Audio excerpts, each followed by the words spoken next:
आवाज पर शुक्रवार को भी जो आपने बढ़िया 2 कॉल्स दिए थे भसीन जी के भरोसेमंद शेयर्स में, उसमें भी मैंने देखा कोल इंडिया ने जो डिस्क्लोजर्स दिए एक्सचेंज को शुक्रवार को बाजार बंद होने के बाद, वो बहुत काम के हैं। उस पर भी मैं आऊंगा और उस पर भी बात करेंगे क्योंकि वो स्टॉक भी आज भागता हुआ नजर आएगा। बताइए सबसे पहले इस हफ्ते की आपकी रणनीति, कैसे अप्रोच करेंगे आप इस वीक को? Good morning sir. Good morning Hemant ji, आपको भी और वरिंदर को भी गुड मॉर्निंग। और इसे कहते हैं markets climb all walls of money.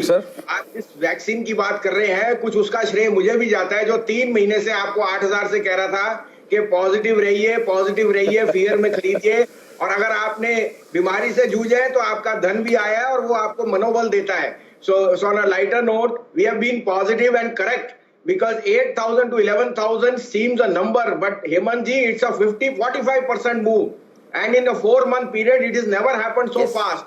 और अगर आपने पार्टिसिपेट किया तभी आप उसका फल उठाओगे। बाहर बैठने से और चिंता करने से तो कुछ नहीं आएगा, हेल्थ भी जाएगी और वेल्थ भी जाएगा।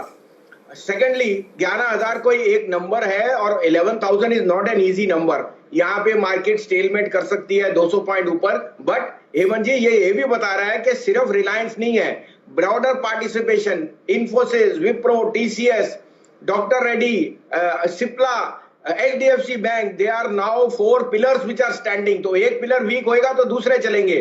तो we are saying that the broad market, that is the mid caps and the broader market, वो यहां से आउट परफॉर्म करेगा। और 11,000 पे be stock specific, but remember this is not a level to be very very adventurous. So be invested. If you are invested, partial profit booking is recommended because I think we have reached more or less near the summit of the rally. However, like I said, यहाँ पे आपको stock specific रहना है, wait for more earnings, wait for more positives, RBI impact and so on. So be in the market, but be prepared for volatility at 11,000 because this is a very strong number and it is not something which is, it's not 9,000 and a half that I could still be. So be very little cautious, but remember, be invested. दोनों के ऊपर राय दीजिए। 28 जुलाई से ये rights issue खुलेगा, ये M&M financials के rights में क्या पार्टिसिपेट किया जाए, और यस बैंक के पूंजी जुटाने के प्रोग्राम को आपने कैसे रीड किया? तो देखिए हेमंत जी, आई थिंक यस बैंक में एक बहुत ही एक एक्सक्लूसिव क्लब बन रहा है, और वो एक्सक्लूसिव क्लब बहुत पेडिग्री इंस्टीट्यूशंस का है। It is not just LIC और SBI। There are enough people who are putting their money where their mouth is, and they are expecting कि अगले 2 साल में there will be a very sharp transition and the brand encashment of Yes Bank will play out positively. I am with that. I think 12 रुपए में you have a very fair chance of making good money over the next 2 years because banking is a necessity, and Yes Bank में जो wrong doing थी वो more और less everything is out on the paper. 75% उसकी provisioning already take place करती है। The new capital will just have 10% which will go in provisioning, the rest will go as growth capital. और 15,000 crore at a time of today to raise is a huge achievement because cost of money is very very low. तो I think that it has a fair chance of making money, but आप 2 साल के लिए balance sheet ना देखिए and let the new management team deliver, जो बहुत prudence से करेगी because they are season players there, they are not the ambitious type who are going to take huge risk. A बी on M&M finance as a disclosure 165 पे मेरा top pick था because I think उनका जो rural theme है is playing out brilliantly. M&M itself has been a huge out performer on the tractor side और वो एक फॉलो थ्रू M&M में है। They are partially giving you like a mini bonus, इसलिए वो राइट बहुत attractive है। It may see profit taking, but I think it has a fair chance of making money over the next 6 to 9 months क्योंकि rural economy is showing you कि उनको Covid less कोई problem नहीं है। They are bouncing back very fast, whether it's fertilisers, whether it's harvesting, whether it's tractors, whether it's 2-wheelers। और मुझे लगता है M&M has a very very good presence over there, M&M finance. तो I think कोई भी decline आपको मिले लेने का मौका है। राइट में जरूर सब्सक्राइब करिए because it's like a mini bonus. AGR मामले की सुनवाई और AGR मामले की सुनवाई से ठीक पहले 1,000 करोड़ रुपए आइडिया ने और दे दिए हैं। कुल मिलाकर अब देखिए 7,850 करोड़ रुपए दे दिए गए हैं आइडिया द्वारा। देखना होगा सुप्रीम कोर्ट क्या एक स्ट्रेटेजिक एक स्टैगर्ड पेमेंट के लिए अलाउ करता है या नहीं करता है। भसीन साहब कैसे देखते हैं आप आइडिया के स्टॉक को, जो उन्होंने पैसे जुटाए उसको? क्योंकि कुछ लोग कहते हैं टाइगर जिंदा है, कुछ लोग कहते हैं नॉट अ गुड आइडिया। आप किस कैंप में?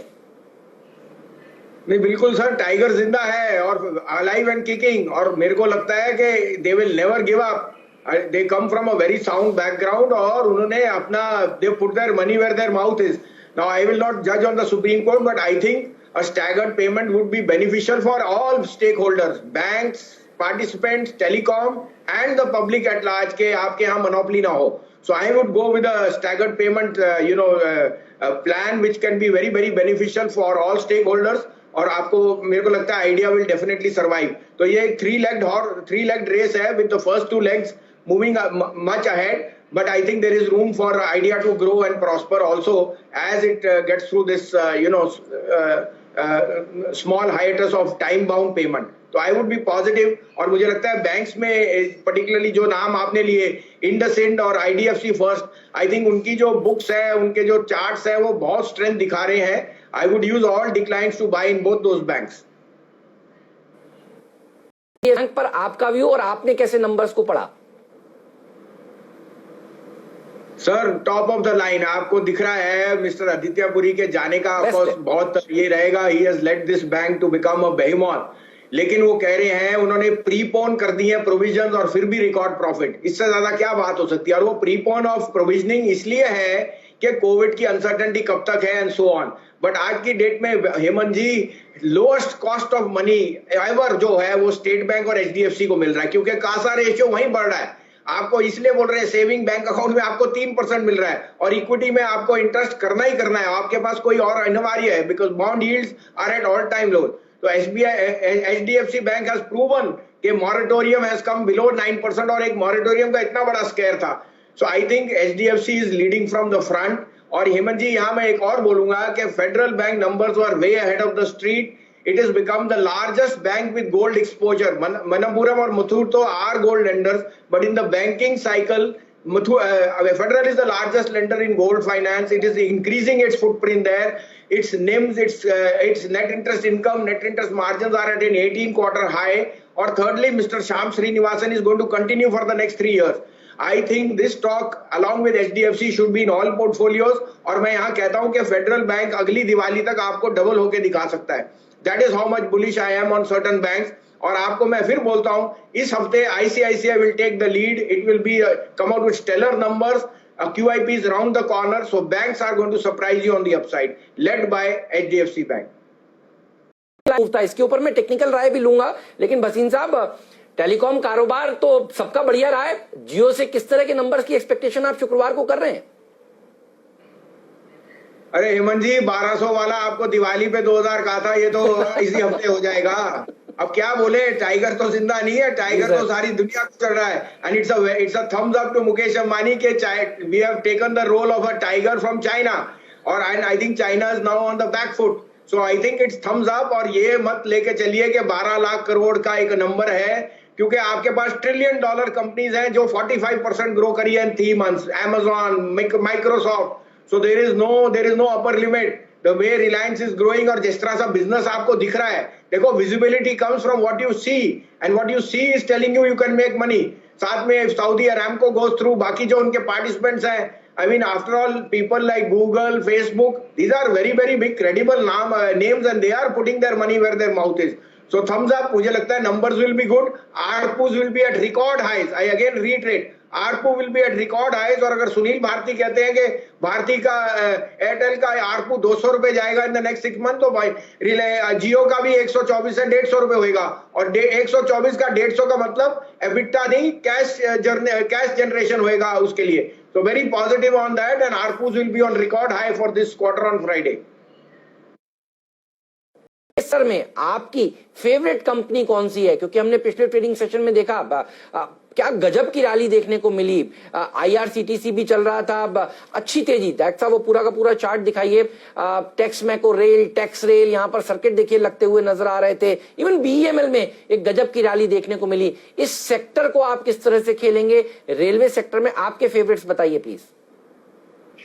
तो हेमंत जी, ये बहुत बड़ी न्यूज है, और आप ये आज बता रहे हैं कि ये मेरे ख्याल लक्ष्मण ने पहले भी बताई थी कि रेलवेज में प्राइवेटाइजेशन की बात है। बताइए। और वो अगर आप प्राइवेटाइजेशन करोगे तो efficiency will go up, comfort will go up, and margins, anybody who sells or does a business is doing it for margins. If there is attractiveness then private sector will put in money.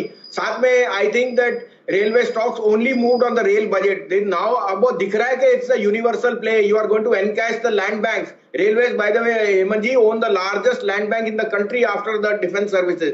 और आप उसकी encash तो rights, REC, IRCTC, IRCON, ये सब बहुत ही strategic place हैं. आप इन you can't go wrong. और इस कारण से मैंने कहा BML कहिए या NMDC या NTPC, it is all correlated because electricity, power, all that goes in hand in hand. साथ में हेमंत जी, आज आपने शायद पढ़ा होगा again a very big headline के you are getting foreign capital will be allowed to buy constructed real estate. I think ये सबसे बड़ी न्यूज है. It's a very big reform. The likes of DLF and Godrej property और Indiabulls, जहां पे date is always been a bad word. Lower cost of money, foreign participation will again reignite this whole sector. So extremely powerful news events are coming. So ignore the noise. और अगर आप quality stocks पे focus करें जो सरकार का दारोमदार है, चाहे वो रेलवेज में हो, पावर में हो, PSUs हो, they are all going to make money for you. Valuation पे कॉनकॉर, शिपिंग कॉर्पोरेशन और BPCL आज भी बहुत सस्ते हैं. They should go at a premium of 30%. So I think that एक बास्केट लीजिए. CPSE ETF is a very good way. लेकिन हमने आपको जो 3 पिक किए हैं, NTPC, NMDC and Coal India along with State Bank, they will make you a lot of money in the next 3 to 6 months.